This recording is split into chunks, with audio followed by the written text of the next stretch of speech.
It's been a while since I've spoken about books about Palestine, so I thought let's make a video about it again. So in this video, I'm going to be talking about 3 videos all about Palestine that you can check out. I also have a playlist in the description down below, and it'll pop up above me as well, where I have a whole playlist of videos I've spoken about books from and about Palestine, so you can check out that playlist for even more information. I may have spoken about these books before, but you know, it's a new video. Hopefully new people come in and watch it. So you can also pick up all the books in the links in the description down below, or get them from your local library. Well, let's talk about them. The first book is 100 Years War on Palestine by Rashid Khalidi. This book, in my opinion, is the catch-all book. I think if you're going to only read one of these books, go off and read that, because it gives you a very comprehensive history of Palestine, and more particularly the war on Palestine, the struggle of the Palestinian people from the West and the Zionist entity. It goes into great detail about the start of the Zionist movement. It goes into great detail about the just human rights abuses of Israel against the Palestinian people, whether it be the Nakba or much later in the Six-Day War, then going on to the First and Second Intifadas. I believe there was an edition that is up to date up until about 2024, early 2024, so you can get that edition if you want. That'll probably be the one that most retailers are selling.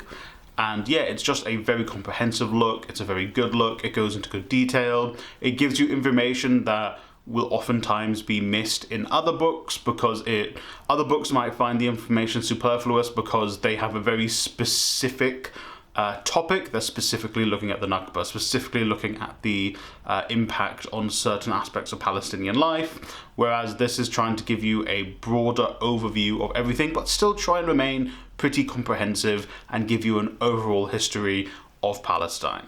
So that's why I recommend this book. It's a very good book in my opinion. I got through it fairly easily. It's written in a way where it's very easy to understand. It's broken down into good chunks, so it never feels overwhelming when reading. So like I said, if you're going to get any of the 3 books I talk about today, I think this is the one that I would highest recommend. Highest.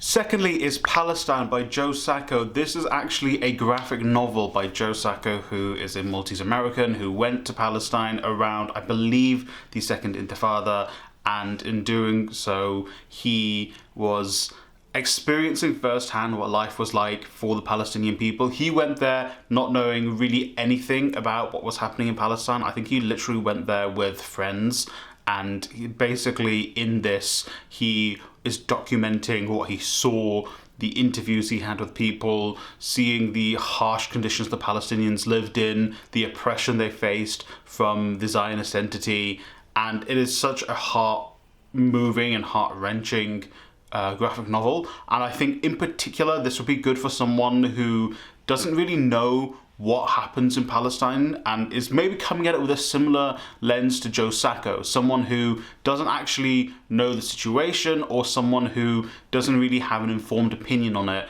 but then once they experience or see what the Palestinians experience, they're actually like, oh my god, what's going on? And I think that's oftentimes a thing that happens to a lot of people. I think a lot of people who come into, you know, seeing what's going on with a I don't know what's happening, what is all of this attitude, and then they actually see what is going on. The oppression is so bad, is so despicable, that people will be like, oh my god, well, of course the Palestinian people are being oppressed. Of course this is wrong.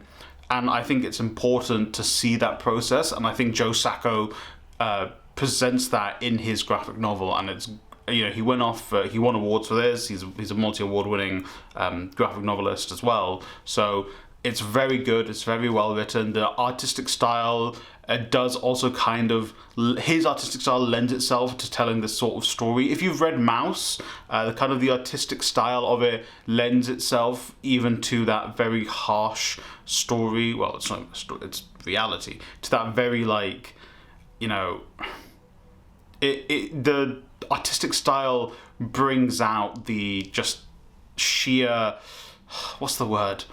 I don't know.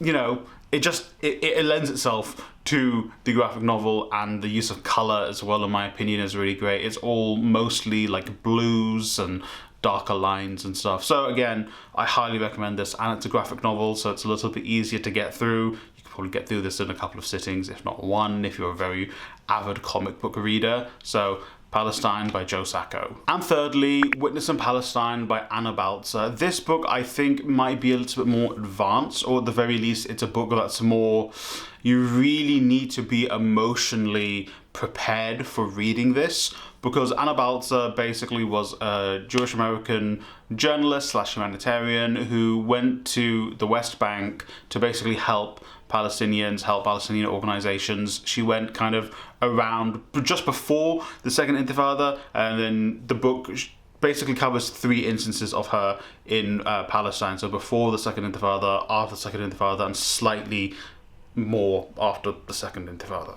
And it shows her personal journey and evolution when it comes to understanding the treatment of the Palestinian people. So it starts off with her being very kind of centrist, I would say, kind of like in the middle, being like, oh, you know, people are wrong on both sides, you know, maybe, you know, both sides need to work together. And as she just lives the experience of the Palestinians, you see her understanding of the what's going on shift. You see her personal beliefs shift to her being more like, wait, the Palestinians can't even leave their homes.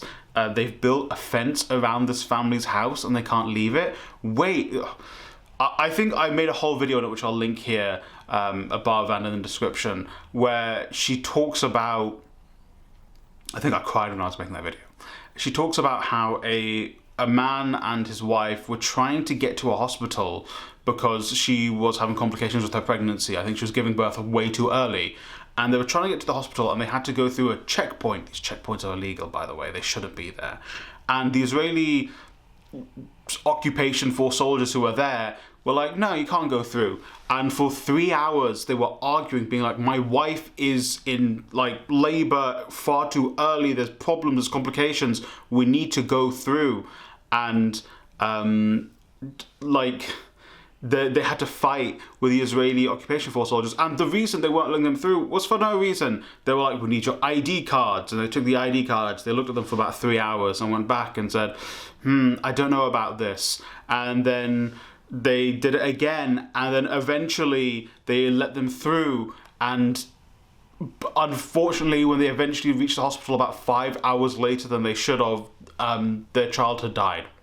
The baby had died, and the hospital said if you'd gotten here earlier, we would have been able to save the baby. A similar situation where they were trying to take their child, this is a different family trying to take a child through. The occupation force soldiers did the exact same thing, and the child died. And again, the hospital said if you'd gotten here earlier, there would have been no problem, your child would have been fine. They even stopped, the family called an ambulance to come from the other side of the checkpoint, and they were like, just take my child through the checkpoint into the ambulance, and the ambulance can take him. And the soldiers were like, no, we're not going to do that, because these soldiers are just, these Israelis are taught that, you know, they can do whatever they want. They're taught they're superior, and I'm getting angry talking about it, sorry. So this book basically chronicles what she's seeing, what the Israelis, just the government, the soldiers, the settlers do to the Palestinian people. It's a difficult read in the sense that you're going to be seeing interviews and even pictures from people who suffer greatly, people who've been kidnapped by the Israeli occupation forces, people who have been beaten, people who've had their families disappeared, people who can't have a livelihood anymore because of Israel. And you see how Baltzer, her mind shifts on this from a very centrist, you know, peaceful individual whose ideas go more and more revolutionary as she understands the sheer, just horrible situation the Palestinians are in. And this was written, what is it, 2025 now? Between 20 to 30 years ago. It covers a few years as it's being written. So imagine 20 to 30 years on of this already having happened for 70 years up until this point. Okay, I'm getting angry, but that is the third and final suggestion I give to you. Again, I have links to these books in the description down below, or try and get them from your local library. You can also find in the description a link to a playlist with all of these videos, and maybe also linking it above me here in a pop out. Thank you for watching. Yeah, I apologize to my members. I'm not going to do the shout out on this one just because I'm angry. I've made myself angry talking about this video, so I apologize to you guys. But if you are a viewer, I do thank you for watching as well, and I thank my members. And just go and read some books about Palestine. Okay, I've calmed down a little. I just wanted to append to the end of this video. If you can get involved with any organising or something in your local area, do it. If it even is something amongst your friends and your family doing something like that, that counts as organising. You can do this stuff.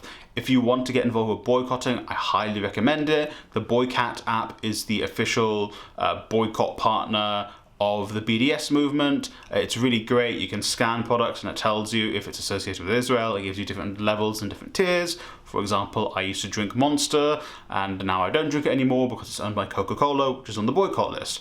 Now I stick to Red Bull, which isn't on the boycott list. Although, as a footballing fan, maybe I don't want to support Red Bull. Anyway, so do that. Again, like I said, try and get involved locally, even if it's just with your friends and family. Hey, do a little whip round with your friends and family if you want to donate money, like £5 each or £1, something. Maybe use your artistic skills, if you have them, to maybe make posts about Palestine, to put up stickers and leaflets. If you want to get involved with a local organisation, you can also do that. You can find them. Or maybe a wider national organisation that has local chapters. You can find them, like Palestine Solidarity Campaign in the UK has local chapters. I know I've worked with people from the Brixton one. I know there's a Leeds one. There's loads across the country, and I'm sure there's other ones as well. So thank you for watching. Go and check out all the organising stuff if you can. And even like reading the books does help, but I need you to start imparting that knowledge that you gain from these books as well. Thank you for watching. Free Palestine.